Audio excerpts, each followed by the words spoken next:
अंधी सास का सच। निशा की सास अंधी थी। वो ठीक से देख नहीं सकती थी, लेकिन शादी के बाद, माँ जी खाना खा लीजिए, और हाँ मैं आपको दवाई दे रही हूँ, वो भी खा लीजिए।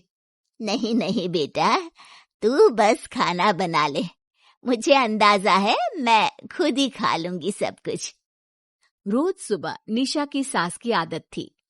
निशा बेटा, सब्जी दे दे, मैं काट देती हूँ। अरे नहीं नहीं माँ जी, आपको चाकू लग सकता है। नहीं नहीं बहू, मुझे अंदाजा है कि कैसे काटना है, काफी वक्त से कर रही हूँ ना मैं। वैसे भी डॉक्टर ने कहा है कि थोड़ा बहुत काम करना जरूरी होता है। माँ जी, डॉक्टर ने कहा है तो दे देती हूँ आपको, लेकिन मेरा मन नहीं मान रहा। अरे बहू, काम नहीं करूंगी तो कैसे चलेगा, बिल्कुल ही अपाहिज हो जाऊंगी। निशा सास को वो जो काम बोलती वो करने दे देती है। एक दिन निशा की सहेली का फोन आता है। सास सुन रही होती है कि वो किसी से बात कर रही है। क्या हो गया रमा, हमेशा परेशान से ही क्यों रहती हो? आ जाओ ना कभी मेरे घर पर। अरे नहीं रे, तुझे परेशान नहीं करना चाहती हूँ। मैं जानती हूँ तेरी सास अंधी है।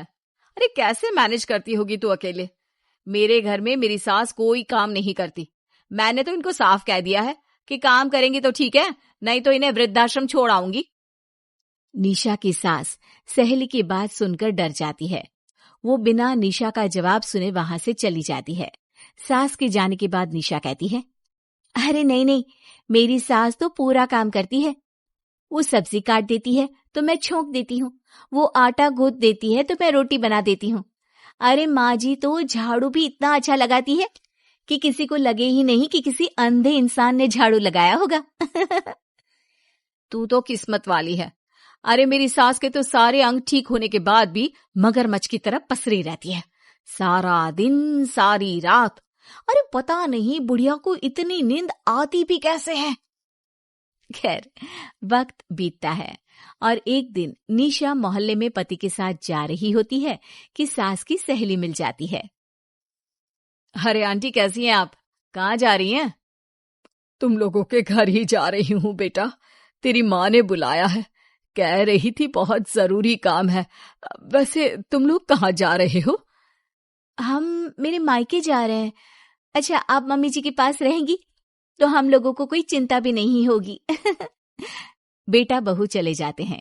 सहेली निशा के घर में जैसे ही घुसती है, उसकी सास कहती है, आ गई रीना, जब से अंधी हो गई हूँ तू तो आती ही नहीं घर।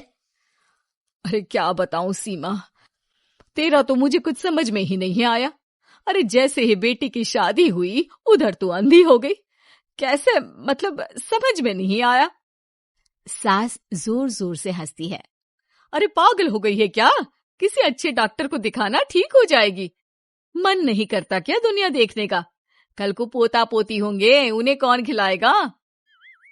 तेरी भी तो बहू आई है, तेरे भी तो बेटे को बच्चा हुआ, कितना खिला लिया तूने। अरे हमारी तो किस्मत ही फूटी थी। लड़की की पहले दिन से ही डिमांड थी कि सास ससुर के साथ नहीं रहना, चाहे जो हो जाए। अब बोल क्या करती मैं? फिर क्या कर लिया तूने? दोनों आंखें होने के बाद भी परेशान ही है ना? हाँ, पर चल कम से कम दुनिया देख तो रही हूं ना, तेरी तरह अंधी तो नहीं हो गई। निशा की सास शांत हो जाती है। उनकी आंख से आंसू गिरने लगते हैं। अरे अरे रो मत, क्यों रो रही है? वैसे भी दुनिया में ऐसा कुछ नहीं है कि जो देखा जाए। चालाक बहुएं और ऊपर से वो बेटे जिन्हें बचपन से सीने से चिपका कर पाला, वो भी बीवियों के कहने पर माँ से लड़ पड़ते हैं। तेरी गुलाबी रंग की साड़ी बहुत अच्छी लग रही है, और ये जो चश्मे का फ्रेम है ना, जच रहा है तुझ पर। सहेली शांत हो जाती है। मतलब तू अंधी नहीं है, तू देख सकती है। हाँ, तू मेरी सबसे खास सहेली है, इसलिए बता रही हूँ। मैं ठीक हूँ, बिल्कुल ठीक। अरे तो फिर अंधी होने का नाटक क्यों कर रही है?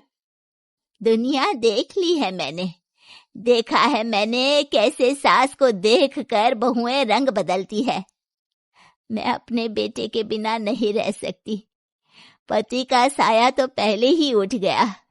बेटे को बहू ले गई तो क्या करूंगी? सारा काम कर देती हूँ, वो इसी में खुश है। सहेली निशा की सास को गले लगा लेती है। लेकिन झूठ बोलकर कब तक? अरे कब तक ऐसे रहेगी? थोड़ी ही देर में बाहर से बेटा बहू के आने की आवाज आती है। बस चुप कर, जो मैं कर रही हूँ बस साथ दे मेरा, नहीं तो। बहू घर पर आती है।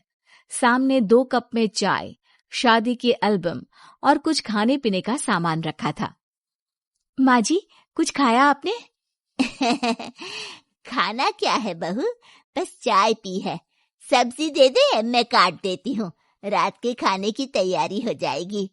अरे नहीं माँ जी, मैं खाना बना लूंगी, आप आंटी के साथ बैठिए ना।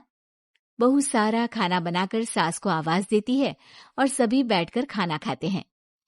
माँ जी, ये लीजिए, कटहल खा लीजिए, ये कह रहे थे कि आपको बहुत पसंद है। हाँ, ला दे। बहू सास को रोटी का डिब्बा पकड़ाती है, लेकिन सास नहीं पकड़ती। वो कटहल देना बहू। बहू जल्दी से सास को कटहल दे देती है। अगले रोज फिर सास झाड़ू लगा रही होती है कि बहू कहती है, माँ जी, आप ठीक से झाड़ू नहीं लगा रही, पीछे देखिए कितना सारा कचरा फैला हुआ है, लाइए मैं लगा देती हूँ। सास डर जाती है और पीछे देखती है। कहाँ बहू? अरे कहीं तो नहीं है कचरा, देख। नहीं माँ जी, आप देख नहीं सकती ना, इसलिए आपको नहीं दिखा। बहू सास से झाड़ू लेकर सारे घर में झाड़ू लगा देती है। सास अब जो काम करने जाती, बहू उनसे छीन लेती। क्या बात है बहू, आजकल तुम मुझे कोई काम क्यों नहीं करने देती? माँ जी, काम ही क्या है, हम 3 लोगों के लिए खाना और 2 कमरे की घर की सफाई, ये तो मैं आसानी से कर सकती हूँ। सास को समझ में नहीं आता कि आखिर बहू ऐसा क्यों बोल रही है। वो कुछ दिनों तक सब देखती है और फिर एक दिन बहू की सहेली आती है। अरे रमा, क्या बात है, कैसे आना हुआ? बैठ, मैं चाय लाती हूँ। अरे नहीं निशा, तू सहेली से बात कर, मैं ले आती हूँ चाय। वाह, क्या बात है, तेरी सास को आंख से दिख भी नहीं रहा, लेकिन चाय बनाने को तैयार। और एक मेरी वाली है, हाथ पैर हिलाने के भी पैसे लेती है। वैसे यार आज मैं रिलैक्स हूँ, छोड़ आई मैं उन्हें वृद्धाश्रम।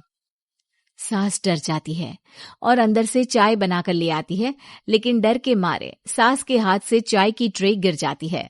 बहू की सहेली बोल पड़ती है, अरे कुछ काम होता नहीं है तो करती क्यों है बुढ़िया, एहसान दिखाने के लिए? अरे मैं तो कहती हूँ तू भी इस अंधी को वहीं छोड़ा। नहीं निशा बहू, मुझे माफ कर दे, गलती से ट्रे गिर गई, मैं सारा काम करूंगी, बस मुझे मेरे बेटे से अलग ना कर, मैं नहीं रह पाऊंगी उसे देखे बिना। बस माँ, यही सुनना था।